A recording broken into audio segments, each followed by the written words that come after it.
देखिए, आज मैं आपके सामने खेती का, जीवन का, खुशियों का, आनंद का। आदमी भटक रहा है ना। आदमी, दुनिया का हर व्यक्ति भटक रहा है और दिन रात दौड़ रहा है, लेकिन उसको पता नहीं कि मुझे जाना कहाँ है। किसी को नहीं पता कि मुझे जाना, लेकिन सब दौड़ रहे हैं। अब सच बताना, लोग कहाँ दौड़ रहे हैं, क्या प्राप्त करना चाहते हैं? पैसा। कागज के नोट की तलाश में पूरा दुनिया भटक रहा है। हर व्यक्ति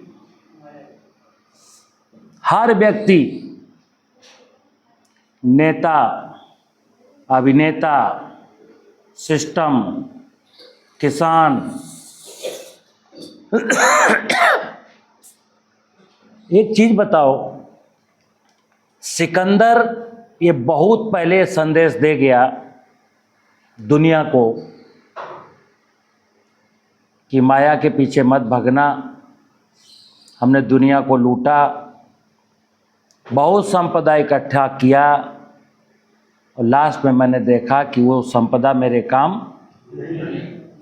और मरते समय उसने कहा कि मेरे हाथ, दुनिया का सबसे रईस आदमी हुआ सिकंदर, जिसने कहा कि जब मैं मरूं तो मेरे हाथ अर्थी के बाल लटका दिए जाएं और मेरे द्वारा कमाई गई सारी संपत्ति जहां तक मेरा जनाजा जाए वहां बिखेरते हुए चले जाना और बताना कि सिकंदर भी कुछ लेके नहीं गया।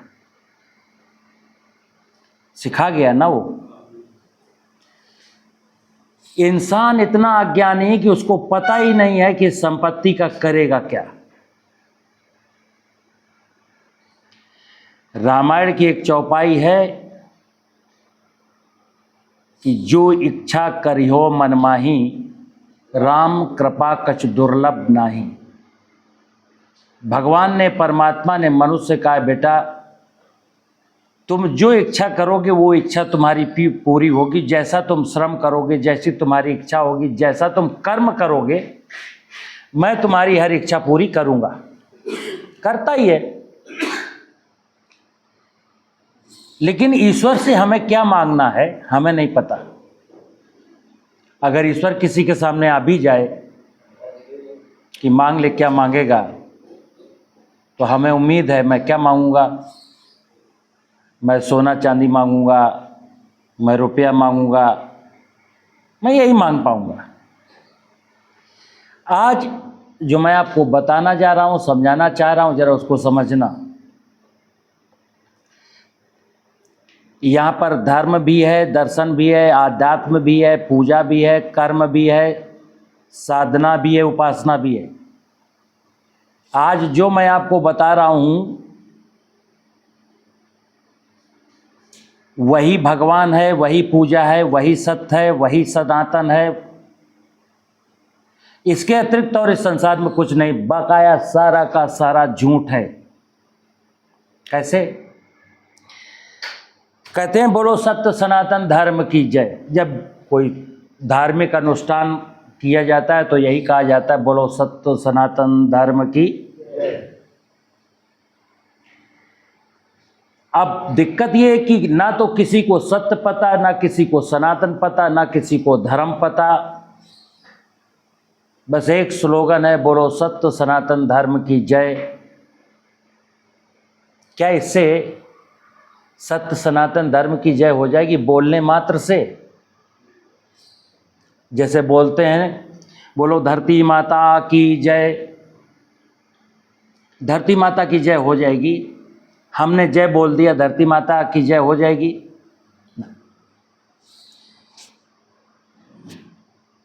आज का जो विषय है कि मानव जीवन का सच, मानव जीवन का सच क्या है? सच तो हर, कहते हैं कि प्रकृति की प्रत्येक व्यवस्था सच है, सत है, सत्य। जड़ जगत हो चेतन जगत हो, आपको अपनी आँखों से जो कुछ भी दिखता है, नाना प्रकार की वनस्पतियाँ, नाना प्रकार के जलचर, नाना प्रकार के थलचर, नाना प्रकार के नभचर, और धरती, सूरज, आकाश, समुद्र, नदियाँ, पहाड़, झरने, ये क्या है? सब सत है। मनुष्य के बारे में कहा गया तू इस धरती की सबसे सुंदर रचना है। तो सुंदर क्या है? हमारी सुंदरता का क्या है कि अगर सबके पास सत है और मेरे पास ही भी केवल सत ही, तो मैं सुंदर कैसे? तो हमारी सुंदरता है कि तुम्हारे पास चित्त भी है, एक मेमोरी कार्ड है, दिमाग है। उस चित्त में, मेमोरी कार्ड में अच्छी चीज़ों को धारण करने की सामर्थ्य विधाता ने दी है कि ज्ञान इसमें भर लेना, इसमें ज्ञान भरना। तो मनुष्य इसलिए खूबसूरत है कि इसके पास सत के साथ चित्त भी है। और भगवान या परमात्मा या ईश्वर के बारे में कहा गया है कि वो सत चित्त आनंद का स्वामी है। भगवान सत चित्त आनंद का स्वामी है, मनुष्य सत चित्त का स्वामी है। से सारा जो है जगत में सत है, ठीक है ना। अब ये विषय कि हमको कहते हैं लोग कि जीवन के 4 पुरुषार्थ हैं जो मनुष्य को करने ही करने हैं इस सृष्टि को चलाने के लिए। तो पहला पुरुषार्थ क्या है? धर्म। पहला क्या है? दूसरा अर्थ, तीसरा काम, चौथा मोक्ष।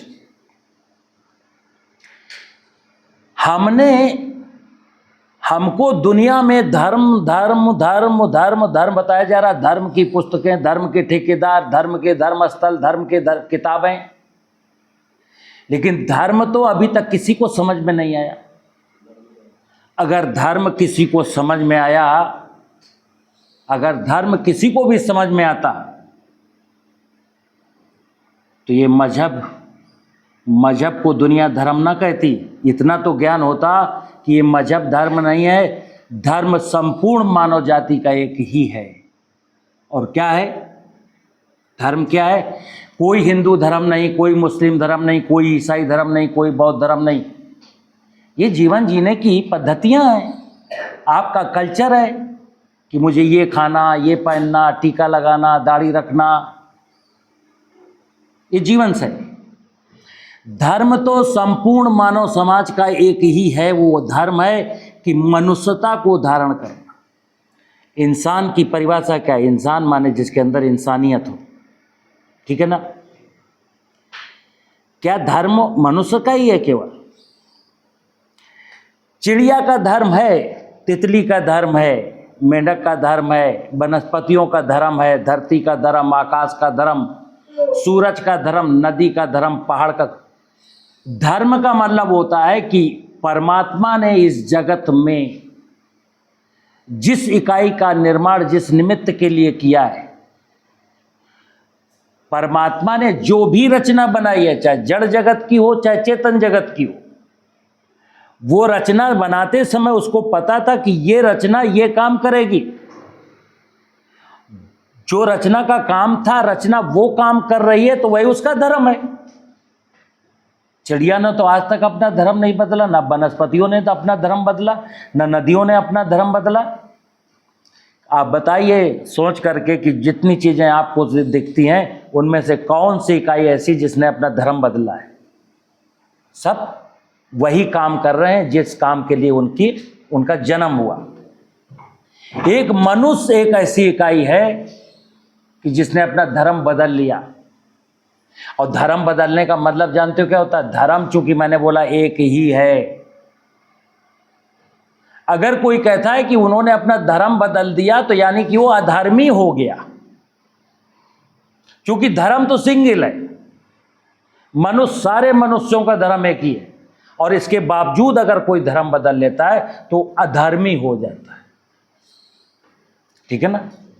तो विषय है कि मानव जीवन का सच है कि उसको ये पता चले उसको ये ज्ञान प्राप्त हो जाए कि मैं धरती पर क्यों आया। क्योंकि सुनना, परमात्मा ने किसी भी इकाई को अकारण नहीं बनाया। प्रत्येक इकाई के यहाँ पर होने का कोई ना कोई कारण है। नदी के होने का कारण है, वनस्पतियों के होने का कारण है, चिड़िया के होने का कारण है। तो आपका भी तो कोई कारण होगा। आपका क्या कारण है? तो ज्ञान हमको पता करना है। क्योंकि मनुष्य दुनिया का सबसे, धरती का सबसे खूबसूरत प्राणी है, इसलिए परमात्मा ने कहा इसको मैं क्या ज्यादा बोलूं, इसको मुझे बोलने की क्या जरूरत है। ये तो धरती रूपी बगिया का माली है, ये तो ज्ञान अवतार है, ज्ञान का अवतार है मनुष्य। इसको मुझे क्या बोलना। ये तो धरती पर परमात्मा का जीता जागता कोई स्वरूप है। धरती पर अगर किसी को परमात्मा देखना है तो भगवान, मनुष्य है परमात्मा। और जितने नाम आप सुनते हैं कि विष्णु के अवतार, वो विष्णु के अवतार, वो विष्णु के अवतार, आप किसके अवतार हो? आप भी विष्णु के अवतार हो। जिसने ये बात जानी, जो ये बात जान गया, उसको कह दिया गया अवतारी। और जो नहीं जाना वो यही कहता रहा कि वो विष्णु के अवतार थे। तो मैं पूछता हूं, तुम किसके अवतार हो? यहां प्रत्येक मनुष्य विष्णु का ही अवतार है। अब हमने कहा वो अवतार है, मैं नहीं हूं, क्योंकि मुझे काम ना करना पड़े, मुझे कुछ करना ना पड़े, इसलिए राम विष्णु के अवतार थे। राम की रामायण पढ़ेंगे, राम नहीं बनेंगे। कृष्ण की गीता पढ़ेंगे, लेकिन कृष्ण नहीं बनेंगे ना। अब यहां पर क्या हुआ, धर्म वालों ने क्या किया, रामायण पढ़ा करो, बस यही धर्म है। तो लोग रामायण पढ़ रहे हैं, अखंड रामायण करा रहे हैं, लेकिन कोई न राम बन रहा है, न भरत बन रहा है, न लक्ष्मण बन रहा है, न शत्रुघ्न बन रहा है, न दशरथ बन रहा है, न हनुमान बन रहा है, न अंगद बन रहा है, न विभीषण बन रहा है। रावण का चरित्र भी हम धारण नहीं कर पा रहे हैं। रावण का चरित्र कोई छोटा चरित्र नहीं है। सीता को उठा के ले बेशक गया है, लेकिन सबसे खूबसूरत प्लेस पर रखा है। सीता को कभी नहीं छेड़ा, लेकिन एक ही कहता है कि तुम मेरी पटरानी बन जाओ तो अच्छा रहेगा, राम तुम्हारा नहीं आएगा। हम तो रावण से भी बदतर हैं और रामायण पढ़ते हैं। श्री कृष्ण ने क्या कहा महाभारत में कि धर्म एवं, हे अर्जुन, धर्म और सत्य की स्थापना के लिए जो कुछ भी करना पड़े कर, और धर्म और सत्य की स्थापना तो मैं करके ही रहूंगा। तू गांडी उठा या मत उठा, उठा लेगा तो इसका श्रेय तुझे मिल जाएगा। करने वाला तो वही है। कौन? परमात्मा। कर्ता केवल एक ही है यहां संसार में, परमात्मा। परमात्मा के काम में हाथ बटाना मेरा काम है, बस। हाथ क्या बटाना है? खेती का विषय। कई बार हमको सोशल मीडिया में लोग ट्रोल करते हैं क्या कि सचान साहब आप साइंटिस्ट हैं, आप अधिकारी हैं, आपको खेती में धर्म, खेती में अध्यात्म, खेती में दर्शन। तो मैं उनसे कहता हूं, अगर खेती में भगवान नहीं है, खेती में धर्म नहीं है, खेती में दर्शन नहीं है, तो फिर दर्शन दुनिया की किसी किताब में भी नहीं है। अगर दर्शन का, धर्म का, आध्यात्म का कोई विषय है तो खेती ही है। और क्या विषय है दर्शन का? क्या विषय है? दर्शन का मतलब होता है दृश्य जो हम आंखों से देखते हैं। क्या दृश्य देखते हैं? धरती देखते हैं ना, वनस्पतियां देखते हैं। तो जो मुझे दिखता है उसके प्रति मेरी वफादारी। तो मैं बोल रहा था सबसे पहले ज्ञान है। हम अगर ज्ञानी हैं, ज्ञानी व्यक्ति ही कर्म करेगा। जिसको ज्ञान नहीं पता वो कुकर्म करेगा। ज्ञानी व्यक्ति ही धर्म को धारण करेगा, जो अज्ञानी है वो अधर्म को धारण करेगा। जहाँ ज्ञान होगा वहीं प्रकाश होगा, जहाँ ज्ञान होगा वहीं खुशियाँ होंगी, जहाँ ज्ञान होगा वहीं शांति होगी। तो मुद्दा ये है कि मनुष्य के पास होना चाहिए ज्ञान। क्या? ज्ञान। और ज्ञान दुनिया में कहीं है नहीं। फिर बता दूं आपको, कभी था गुरुकुल पद्धति में, कभी था जो ऋषि मुनि और गुरुजन लोग ज्ञान की बात करते थे। आज तो पूरा ज्ञान के नाम पर बिजनेस चल रहा है। ज्ञान नहीं है, शिक्षा है। और शिक्षा काहे के लिए? लिखा तो रहता है विद्यालयों में, आइए ज्ञानार्थ जाइए सेवार्थ, लेकिन हकीकत क्या है? शिक्षा लीजिए, लूटिए जाकर के जिसको लूट सकते हो। शिक्षा लो और जाओ बिजनेस फैलाओ, लूटो, कुछ बनाओ, कुछ बेचो। पीतल को सोना बना के बेच देना, ये मैनेजमेंट का काम है। मिट्टी को भी डीएपी बना देना, मैनेजमेंट का काम है।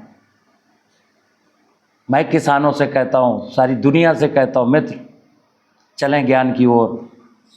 नहीं कहते ना, तमसो माँ ज्योतिर्गमय, हे माँ मुझे अंधकार से प्रकाश की ओर ले चल।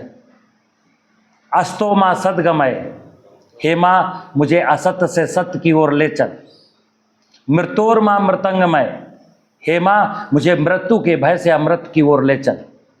ओम शांति शांति शांति, जहाँ सिर्फ और सिर्फ शांति हो। कैसे मिलेगी शांति? तो सुनना, शांति को प्राप्त करने के लिए, सुख को प्राप्त करने के लिए, समृद्धि को प्राप्त करने के लिए मैं भगवान एवं भगवान की जिस व्यवस्था में रहता हूँ। देखिए आप, मेरा जन्मदाता कौन है?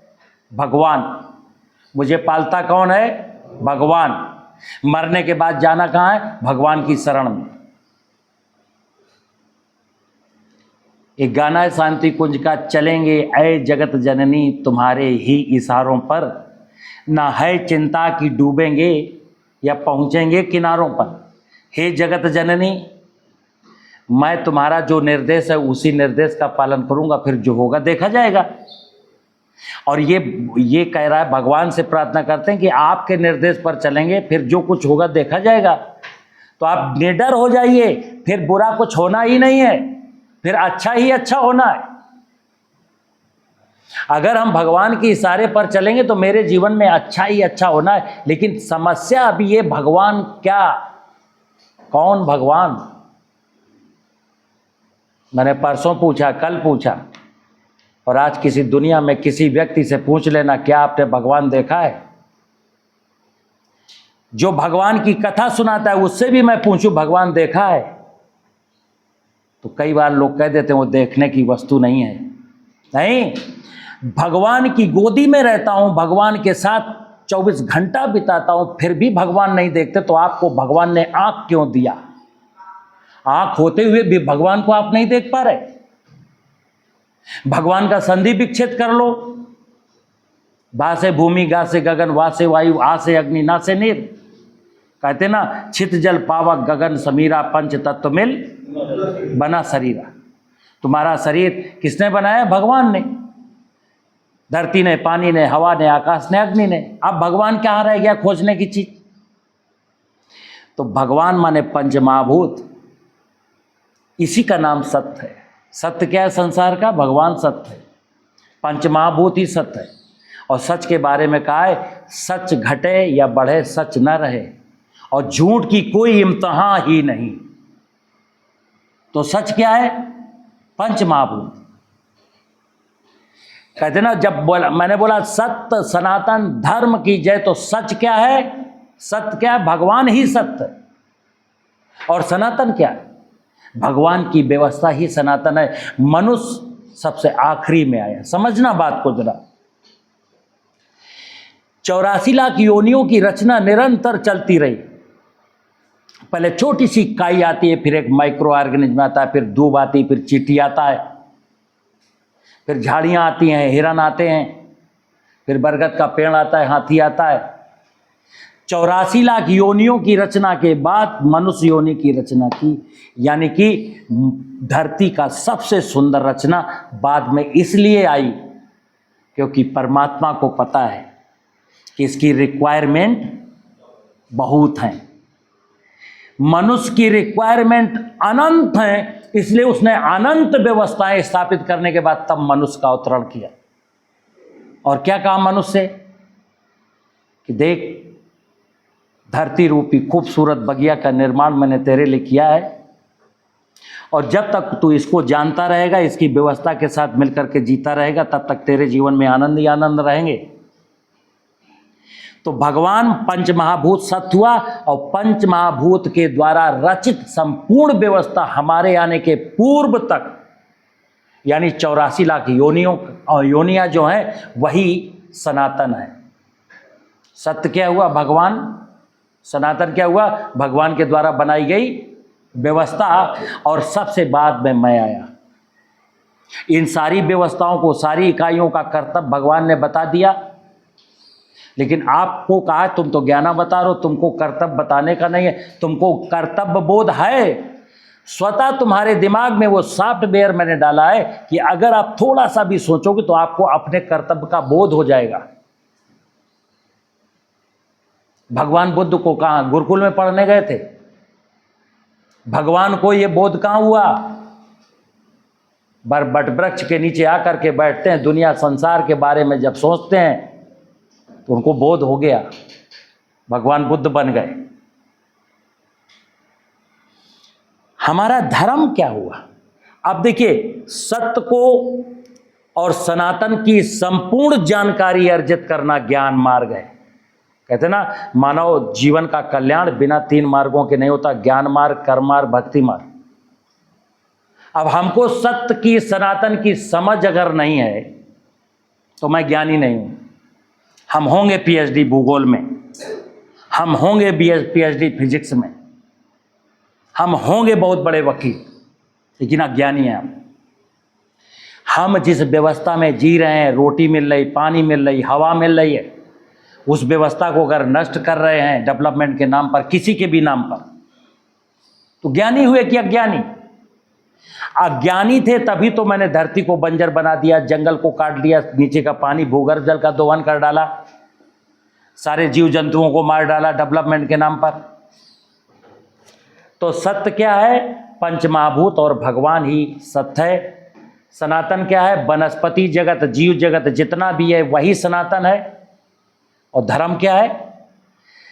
सत्य सनातन की जानकारी, ज्ञान है, और इनके साथ मेरा जो संबंध है, देखिए आप, हमारा जलचर के साथ, थलचर के साथ, वनस्पतियों के साथ, धरती के साथ, पहाड़ों के साथ, झरनों के साथ, नदियों के साथ,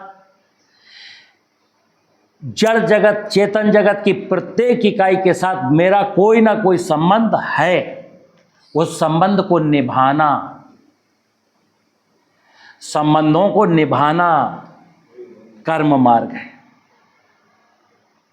ज्ञान मार्ग कर्म, कर्म ही धर्म है, कर्म ही पूजा है। क्या आपके एक ही विषय? कर्म ही धर्म है, कर्म ही पूजा है, अन्यथा अलग अलग विषय बता दिए।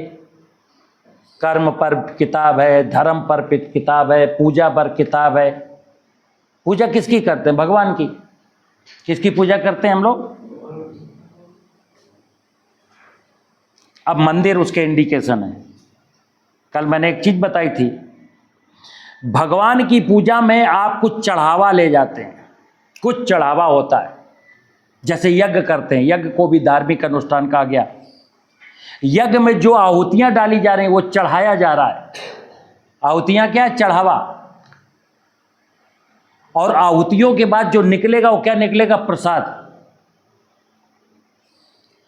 अब आप और हमने कहा, लोगों ने कहा भगवान भाव का भूखा है, लेकिन जब आप यज्ञ करा रहे हैं तो क्या चढ़ा रहे हैं?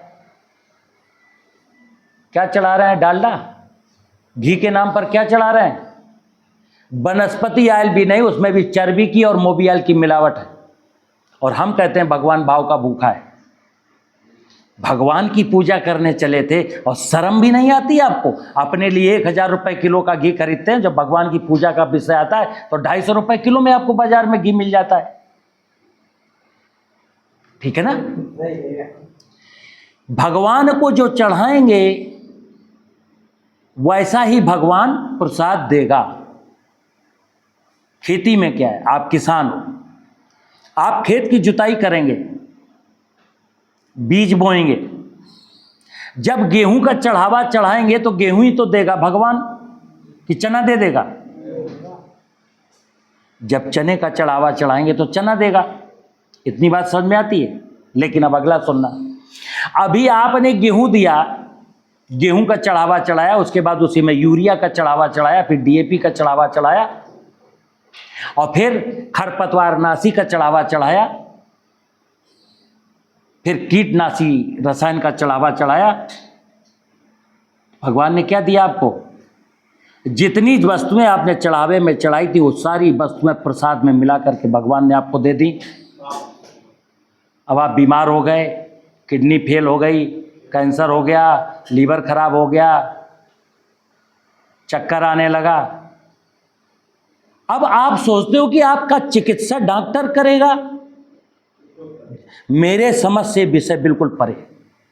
अगर आपने जहरीला प्रसाद भगवान का दिया खा लिया है तो दुनिया की कोई ताकत नहीं जो आपका ट्रीटमेंट कर सके। इसलिए जीवन प्रारंभ होता है खेती से, जीवन प्रारंभ होता है पंचमहाभूत से, जीवन प्रारंभ होता है भगवान की व्यवस्था से। तो ज्ञान क्या है? ज्ञान ये है कि मेरी फसल बीमार ही ना हो ताकि मुझे कोई पेस्टिसाइड ना डालना पड़े। मेरी धरती माता इतनी खूबसूरत हो, उसके अंदर इतने पोषण हो कि मुझको कोई फर्टिलाइजर डालना ही ना पड़े।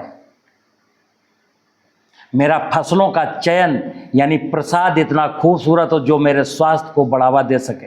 आप जौ बोइए, चना बोइए, मटर बोइए, क्या गेहूं गेहूं गेहूं गेहूं गेहूं गेहूं जानते हो क्या कर रहा है?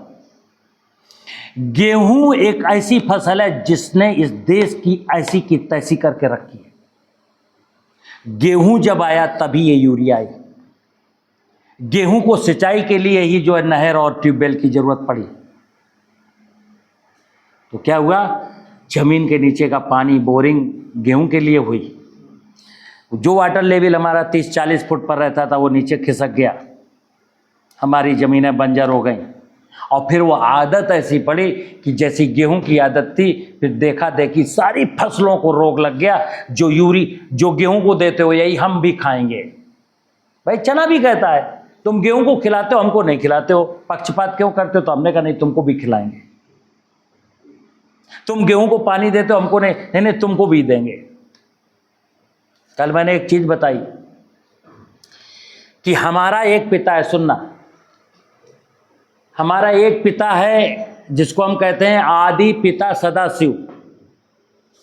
मैं आपको सच बता रहा हूं जीवन का। झूठ में गोते खाने हैं, लगाने हैं, लगाते रहिए। और कई बार मैं कहता हूं सच की कड़वी गोली एक बार निगल लीजिए, जीवन आपका बेहतरीन हो जाएगा। सच की गोली बहुत कड़वी है, एक बार निगल लीजिए, आपके पूरे जीवन में आनंद रहेगा। और झूठ की गोली मीठी रोज खाइए तो भी आपके चेहरे पे प्रसन्नता आने वाली नहीं है। तो सच क्या है? 2 शब्दों में सच क्या है कि मेरा पिता है आदि पिता सदाशिव, जिसको मैं धरती माँ कहता हूं। जब धरती माँ जब बोला तो उसमें 2 चीजें आ गई। आदि पिता सदाशिव के साथ माँ पार्वती समाहित हो जाती है। माँ मतलब पिता तो माँ नहीं बन सकता ना, धरती तो पिता है।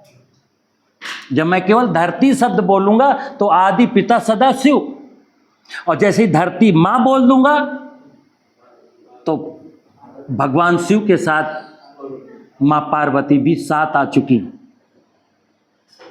खेती में क्या करते हैं हम लोग? धरती के ऊपर माँ पार्वती की तो खेती करते हैं।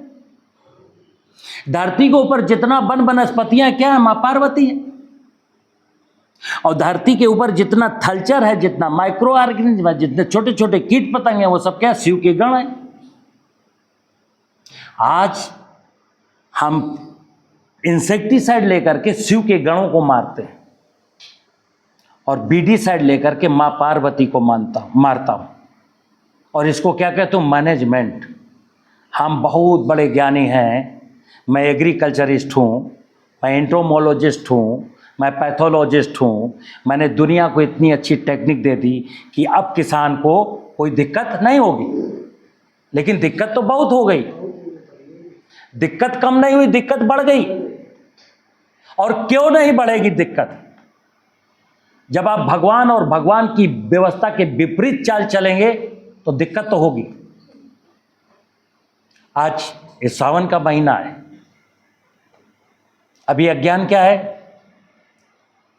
हम लोटे से गंगा जी का जल लाएंगे, शिव को अर्पित करेंगे, जलाभिषेक करेंगे। आप देख नहीं रहे हो?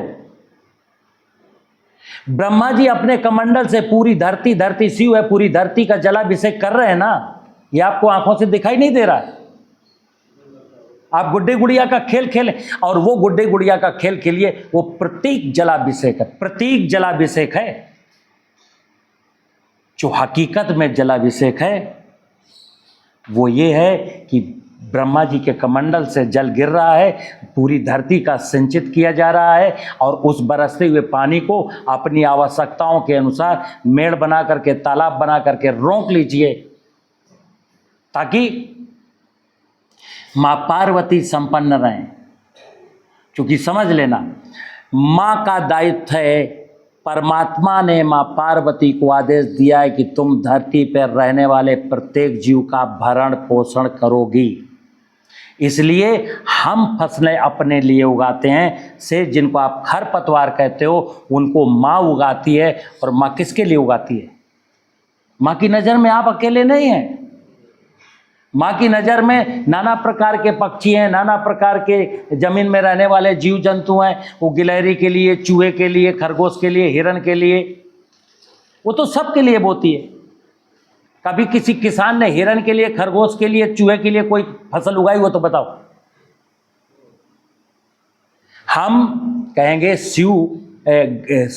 चूहा गणेश की सवारी है, लेकिन चूहा मारने का अभियान चलाएंगे। हम कहेंगे सर्प जो है शिव के गले का हार है, और जहाँ कहीं सांप देख लें सांप को मारेंगे। हम कहेंगे शिव की सवारी नंदी है, नंदी सड़कों पर घूम रही है पॉलीथीन खाते हुए। और हम क्या कह रहे हैं? अन्ना बहुत है, अन्ना प्रथा के कारण रात भर जगना पड़ता है। ये प्रथा किसने बनाई? अज्ञानी मनुष्य ने। जल, जमीन, जल, जंगल और जीव। जमीन और जल, जंगल और जीव, हम जन हैं। हमको मैनेजमेंट क्या, ज्ञानी व्यक्ति क्या है? मैंने बोला प्रारंभ में ही कि मनुष्य माली है। क्या है? माली है। माली को देखना है कि ये बगिया कितनी खूबसूरत हो। अगर ये पता चल गया मुझे कि मैं इस धरती रूपी बगिया का माली हूँ, मैं ज़मीन को बंजर नहीं होने दूंगा, मैं जल की बर्बादी नहीं होने दूंगा, ऐसी कोई फसल नहीं करूंगा जिसको 300 फुट नीचे से निकाल करके पानी देना पड़े। और अगर मेरी आदत है कि ज़मीन के नीचे के पानी को निकाल करके गन्ना करना है, धान करना, गेहूं करना है, तो फिर ये भी दिमाग आ जाना चाहिए कि बारिश का पानी बचाना है। बारिश का पानी नहीं बचाना, लेकिन मुझे 300 फुट से बोरिंग करके पानी निकालना है। तो मैं अपने बच्चों के लिए जी रहा हूं कि बच्चों की बर्बादी के लिए कुछ कर रहा हूं? हम तो डूबे हैं सनम, तुमको भी ले डूबेंगे। मैं तो जीवन में दुख भोग रहा हूं और बच्चों से कह रहा हूं अपनी तो ऐसे तैसे कट जाएगी, आपका क्या होगा जनाबे अली। मनुष्य का धर्म है कि धरती पर ये जो व्यवस्था परमात्मा ने बनाई, ये निरंतर अनवरत बनी रहे। परमात्मा के द्वारा बनाई गई धरती पर संपूर्ण व्यवस्था निरंतर जिंदा रहे, इसका नाम है पूजा। अगर हम सब लोग, मानव जाति ऐसा कर पाने में सफल हुई तो मनुष्य सच्चा पुजारी है, मनुष्य सच्चा धार्मिक है।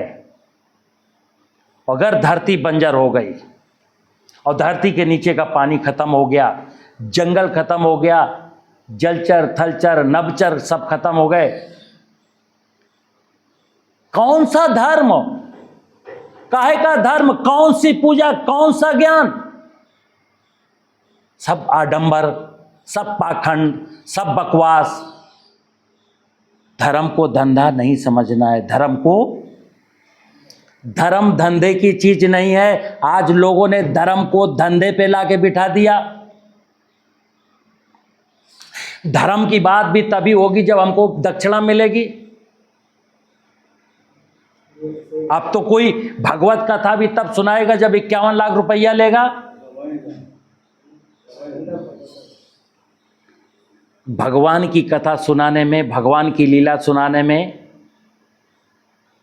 परमात्मा की बात करने में अगर कोई पैसा लेगा तो धार्मिक कैसे हो जाता है? वो तो अधार्मिक हुआ, है ना? तो कागज के नोट, समस्या क्या है? हम ज्ञानी इसलिए नहीं बन पा रहे क्योंकि मेरे दिमाग में, मेरे जीवन में, मेरे मानस पटल में आज की तारीख में सत्य का मतलब रुपया, सनातन का मतलब रुपया, धर्म का मतलब रुपया,